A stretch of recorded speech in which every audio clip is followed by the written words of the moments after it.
इसलिए मैं आपसे कहना चाहूंगा, मैंने बचपन में एक फॉर्मूला एक इंग्लैंड के कोच से पढ़ा था। उन्होंने कहा था कि किसी भी चीज को आपको जीतना है, क्योंकि वो क्रिकेट टीम के लिए कह रहे थे। लेकिन आज हम चुनाव के संबंध में कहेंगे कि अगर जीतना है तो आपको 3D का फॉर्मूला के साथ चलना होगा। पहला डी से होता है डिटर्मिनेशन। डिटर्मिनेशन को हम लोग हिंदी में बोलते हैं इरादा। इरादा यानी अपने मन में ठानना कि हाँ, हमने मन में ठान लिया है कि रामगढ़ विधानसभा से जेपी केसस को जिताएंगे तो जिताएंगे, मांडू विधानसभा से फलाना को उसके लिए मेहनत करेंगे तो करेंगे। ये होता है डिटर्मिनेशन यानी इरादा जो हम मन में ठानते हैं। दूसरा डी से होता है डेडिकेशन। डेडिकेशन का मतलब होता है समर्पण। समर्पण का मतलब होता है कि आज बारिश हो रही है लेकिन लोग इंतजार कर रहे हैं, आप फिर भी भीगते भीगते या फिर बारिश की चुनौती को स्वीकार करते करते कार्यक्रम में जाते हैं। इसको समर्पण कहते हैं, डेडिकेशन कहते हैं। और आप जो इस कमरे में बैठे हैं ना, यहाँ डिटर्मिनेशन भी दिख रहा है कि आप संकल्प लेके आए हैं कि जब तक जयराम बाबू अपना भाषण खत्म नहीं करेंगे हम लोग घर नहीं जाएंगे। आप डेडिकेशन में भी बैठे हैं, आपकी और एक भी पंखा नहीं है, आप पंखे को घुमा रहे हैं लेकिन फिर भी बैठे हैं, इसे डेडिकेशन कहते हैं। लेकिन एक चीज की कमी है जिसे लास्ट में डिसिप्लिन कहते हैं। डिटर्मिनेशन साफ साफ दिख रहा है, आगे भी दिख रहा है, पीछे भी दिख रहा है, बाहर बैठे उनमें भी दिख रहा है, डेडिकेशन भी दिख रहा है, थोड़ा डिसिप्लिन नहीं दिख रहा है। हो सकता है हमें भी नहीं दिख रहा हो। हम ये नहीं कह रहे हैं कि हम मोदी जी की तरह थोड़ी कह रहे हैं कि हम कोई अवतार लेके आए हैं, इसी मिट्टी से आए हैं। हो सकता है डिसिप्लिन हमें भी नहीं फॉलो हो रहा है। तो इसलिए अगर चाहते हैं कि विधानसभा के चुनाव में फतह हो तो डिटर्मिनेशन डेडिकेशन के साथ साथ हमें डिसिप्लिन मेंटेन करना होगा। यही चुनाव में हमारी खामी यही रही। चुनाव लोकसभा में हम लोग और बेहतर कर सकते थे, हो सके तो सीटों को जीत भी सकते थे, लेकिन थोड़ा सा डिसिप्लिन में कमी रहा, इस बात को स्वीकार करना होगा। इसलिए एक मूल मंत्र यह भी रहेगा हमारे तमाम कार्यकर्ता के लिए 3D determination, dedication, the last discipline. और साथ ही साथ D के साथ CCC भी होना चाहिए। C यानी कोऑर्डिनेशन, एक दूसरे को कोऑर्डिनेट करना होगा। कोऑपरेशन, एक दूसरे का सहयोग करना होगा।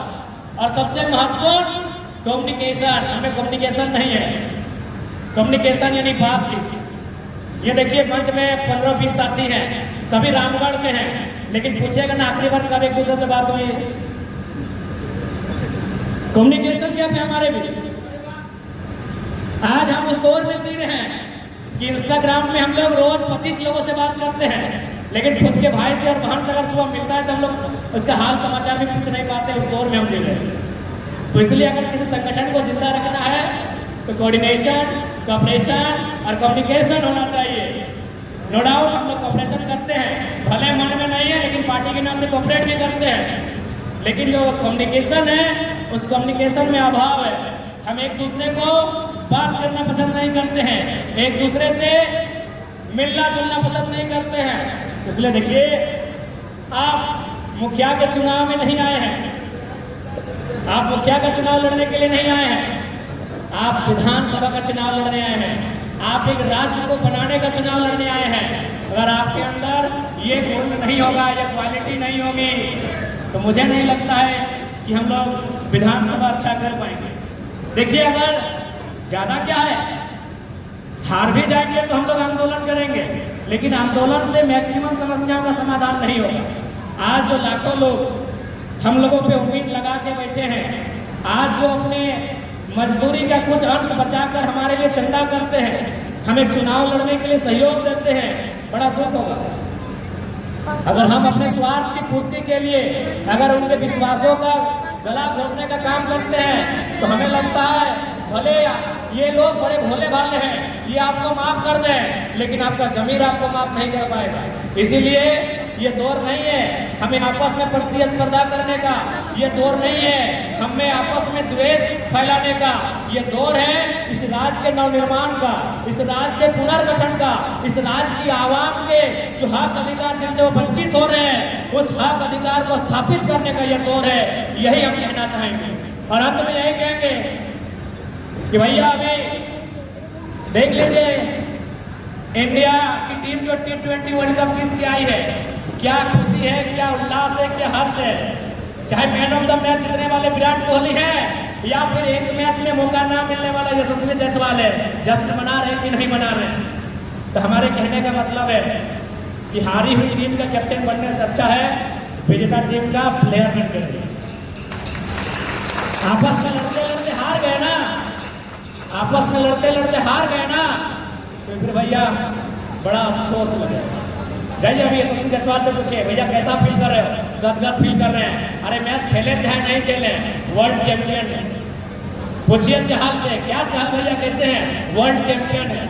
अब जाके पूछिए डिकॉक से कितना भी रन क्यों नहीं बनाया है, सर झुका है, आंखों में आंसू है, दिल में एक दुख है, तकलीफ है। क्यों? वो भले कितना चैंपियन क्यों नहीं है तो हारा हुआ टीम का हिस्सा। इसलिए इस बात को भी इस चुनाव में समझिए। आप अगर गुट बना के रहेंगे, एक दूसरे की टांग खींचेंगे, तो नो डाउट हम अच्छा कर भी लेंगे, लेकिन अगर जीती हुई टीम में नहीं हिस्सा बन पाते हैं तो बड़ा अफसोस लगेगा। तो इसलिए ये प्रयास कीजिए कि आप विनर टीम का मेंबर बने। ये आपसे हमारी आग्रह होगी। और विशेषकर चूंकि हमारी सभाओं में तो बहुत सारे माताएं बहनें आती हैं, लेकिन चूंकि पहली बार कार्यकर्ता सम्मेलन में भारी संख्या में हमारी दीदी लोग दिख रही हैं, तो दीदी लोग आपसे भी हम यही कहना चाहेंगे कि आपकी जिम्मेदारी दुगनी है। हमारे संगठन में हमारे प्रत्याशी को जिताने में आपकी जिम्मेदारी दुगनी है। इसलिए दुगनी है क्योंकि आपका रोल बड़ा महत्वपूर्ण होने वाला है। लेकिन हमें पूर्ण विश्वास है कि आप अपने कर्तव्यों को बहुत बेहतरीन तरीके से निभाएंगे। और यकीन मानिए आज जो हम लोग का वोट आया है ना, यदि आप चूंकि आप वोट आप बूथ में गिन सकते हैं, लेकिन कौन सा वोट स्त्री और पुरुष का ये नहीं गिन सकते हैं। अगर ये भी गिन लेते ना तो हमको लगता है 60+ वोट हमारी माताओं का है, 40 पुरुषों का है। 60+ वोट आपका, क्योंकि इस बार जो नारी शक्ति ने आशीर्वाद दिया है वो अप्रतिम है, अप्रतिम आशीर्वाद आपकी ओर से मिला है। तब 60%। हम आपको बराबरी में भी नहीं रखते हैं, आप ज्यादा हैं इसलिए आपकी जिम्मेदारी ज्यादा है। आप ज्यादा इसलिए हैं क्योंकि देखिए पुरुष जैसा भी है, हम उसका बुराई नहीं करेंगे, लेकिन चूंकि वो एक घुमंतु प्राणी है, वो घूमते रहता है। कभी वो बड़का गाना में बैठता है, कभी पतरातू में बैठता है, कभी रामगढ़ के बाजार में बैठता है। और यदि नेताजी मिल जाए, अगर एक कप चाय ही पिला दिया तो बेचारा भोला भाला है, बोले यार चाहवा पिए हैं, लाज रखना। आपके साथ ये नहीं होता। जैसा आपसे बेचारा घूमने वाला है, जब वो 2-3 बार मिल लेता है, 2-3 बार जब चाय पी लेता है तो डिसीजन बदलना पड़ता है। चलो मैया को बोलेंगे टाइगर को ही दे, पत्नी को ही बोलेंगे टाइगर को दे, बेटुओं को बोलेंगे टाइगर को दे, लेकिन अपना वाला दे देते हैं चाय पी के। ये चुनौती होता है, इस चुनौती से हम लोग पीछे नहीं भाग सकते हैं। इसलिए आपकी जिम्मेदारी बहुत ज़्यादा होगी। और हमें लगता है कि दुनिया में जो असंभव काम आप कर सकते हैं वो कोई नहीं कर सकता है। कि हम नहीं कह रहे हैं। भारत देश के एक महान साहित्यकार हुआ करते थे मुंशी प्रेमचंद, वे कहते हैं कि एक इंसान को महान बनने के लिए उसमें 3 क्वालिटी होना चाहिए। मुंशी प्रेमचंद अपने कालजयी उपन्यास गोदान में लिखते हैं कि इंसान को महान बनने के लिए, सर्वश्रेष्ठ बनने के लिए, श्रेष्ठ बनने के लिए, उत्कृष्ट बनने के लिए 3 क्वालिटी होना चाहिए। एक क्वालिटी त्याग, दूसरा क्वालिटी सहनशीलता का, और तीसरा क्वालिटी क्षमा का। लेकिन एक स्त्री में ये 3 क्वालिटी जन्म से होता। ये मुंशी प्रेमचंद कहते हैं, हम नहीं कह रहे। त्याग का मतलब तो आप जानते हैं, आपसे ज्यादा त्याग कोई कर ही नहीं सकता है। सहनशीलता की अगर बात करें तो धरती के बाद अगर कोई सह सकती है तो स्त्री सह सकती है। और क्षमा की बात करें तो हमें लगता है एक जीवन काल में एक स्त्री जितने लोगों को माफ करती है, अगर पुरुष लोग होता तो रोज नया महाभारत। अगर स्त्री लोग चाहेंगे ना महाभारत करना तो रोज होगा, लेकिन वो माफ कर देते। इसलिए हम चाहते हैं आपकी जिम्मेदारी ज़्यादा है और आप नो डाउट उस जिम्मेदारी को बड़े अच्छे तरीके से निभाएंगे। आपका रोल बढ़ जाता है और चुनौती भी बढ़ जाता है। चूँकि आप जिस समाज में रहते हैं ना दीदी लोग, इसे पेट्रियार्कल सोसाइटी कहते हैं, पितृप्रधान समाज कहते हैं। पितृप्रधान समाज का मतलब होता है पुरुष प्रधान। यदि आप मीटिंग में भी आएंगे तो आपके गांव के 4 लोग 4 तरह की बातें करेंगे। आप अगर किसी के साथ गाड़ी में बैठकर बाजार तक आए तो 4 लोग 4 तरह की बातें करेंगे। आप अगर 2-4 लोगों से घुलेंगे मिलेंगे फिर भी 4 लोग 4 तरह की बात करेंगे। इसीलिए मैंने कहा आपका जो चुनौती है वो दोगुना है, लेकिन हमें पूर्ण विश्वास है आज के दौर में आप अपने आप को स्थापित करेंगे। चूंकि ये 21वीं सदी है, ये नारी सशक्तिकरण का दौर है और हम लोग चाहेंगे कि आप लोग अगुवाई करें। अगुवाई केवल कार्यकर्ता के रूप में और जिला पदाधिकारी के रूप में नहीं, हम लोग प्रयास करेंगे कि विधानसभा का जो चुनाव होगा हमारी पार्टी ओर से जब प्रत्याशियों की सूची जारी हो आपकी भूमिका भी पीछे नहीं रहे। विधायक ना बन बतौनी बने के मन ना बनलो ना, सुनीता मौसी बनल ना, बताओ मास्टर नहीं लगले से बन गए, अगर पति सांसद लगे ताव बन गए, तोहनियों बनवाना इनो कर लेना, अम्बा मैडम बनले है ना, तो तोहनी की काम आ कर सके कि अगर से काम आना ना, तो हमें हटे क्या चाहिए कि जैसा पुरुष हते तोहनी के भी वह भूमिका हो, तोहनी के भी अगुवाई करे को, और बस कब दुनिया के परवाह नहीं करिए, जे तोरा लय के आए हो यानी तोहर श्री 108 श्री बस ओकर से तालमेल ठीक रहे।